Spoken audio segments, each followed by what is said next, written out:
The Congress High Command is not in a good shape, and when I say the High Command, I mean the Gandhis. What else explains the mind-numbing bickering between two Congress-ruled states? That's right, Rajasthan and Chhattisgarh are going for each other's jugglers. Hi and welcome to TFI English, the national socio-political analysis arm of the TFI Media Group.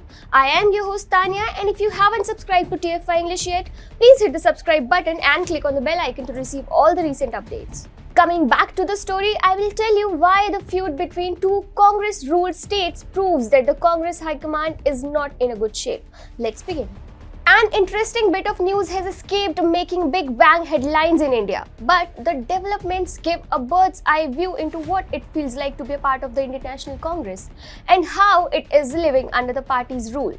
Feuds between Congress and BJP ruled states are common. Feuds between states ruled by the BJP and those which are governed by a coalition government of which the Congress is a part are also common. Do you know what is also common? Congress leaders bickering among themselves. Captain Amrinder Singh and Navjot Singh Sidhu, Sachin Pilot and Ashok Gehlot, Bhupesh Baghel and T.S. Singh Deo. The list goes on and on. But a rather unique feud has broken out, this time between two Congress-ruled states. These are the states of Rajasthan and Chhattisgarh, and it is getting ugly even as the Congress High Command fails to ensure a speedy resolution of the conflict between the two state governments. India, according to Rahul Gandhi, is a union of states and not a nation. Well, be that as it may, the man's family has done an unimpressive job in trying to resolve the crisis that has erupted between the two Congress-ruled states. The tussle is rooted in coal. Last month, Rajasthan Chief Minister Ashok Gehlot had tapped Congress President Sonia Gandhi for the second time in 3 months to get Chhattisgarh to speed up clearances for mining coal for power plants. Power generation units in Rajasthan have an allocation of coal from mines in Chhattisgarh, but delays in state-level clearances have stalled most of them. In his letter to Sonia Gandhi, Ashok Gehlot said, "May I request you to kindly intervene and advise the Chief Minister of Chhattisgarh to ensure arranging all the requisite pending approvals for the coal blocks to enable Rajasthan to start mining activities at the earliest to avoid a power crisis in the state in future." Ashok Gehlot had also written to his counterpart in Chhattisgarh before approaching the Congress High Command. However, Bhupesh Baghel simply ignored Rajasthan's request.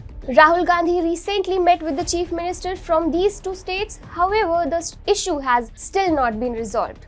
Rajasthan is seeking allocation of Parsa coal block in Chhattisgarh for the supply of coal, to which Chhattisgarh has raised certain concerns of tribals in the area. Prolonging this tussle will have adverse effects on Rajasthan's power sector, which will be forced to source electricity from third parties at a much higher rate. This will raise cost of electricity, antagonizing people against the Congress ahead of a crucial assembly election next year. The Gandhis have an unprecedented track record of messing things up. As mentioned earlier, they were not able to resolve the tussle between Captain Amrinder Singh and Navjot Singh Sidhu. In fact, the Gandhis exacerbated the infighting in Punjab Congress by first removing Captain from the CM post, replacing him with Charanjit Singh Channi, and then failing to resolve the resultant tussle between Channi and Sidhu. In Meghalaya, the Congress party has lost its 5 MLAs who, without the knowledge of the High Command, have announced support for the ruling MDA government, of which the BJP is a part as well. The feud between Sachin Pilot and Ashok Gehlot has merely been put on the back burner. The tussle is very much prevalent. It is just not visible to the public. With elections in Rajasthan near, that volcano could soon erupt as well. The story in Chhattisgarh between Bhupesh Baghel and T.S. Singh Deo is the same. Intense factionalism in the Congress state unit has divided the party into two camps, one of the Baghel and the other of Deo. The Gandhis, meanwhile, continue to sleep at the wheel. There is only one conclusion to be drawn: the Gandhis are not in a good shape themselves. They have no clue how state units are to be run. Their leadership is being questioned with each passing day, given how Congress-ruled states have begun fighting among themselves.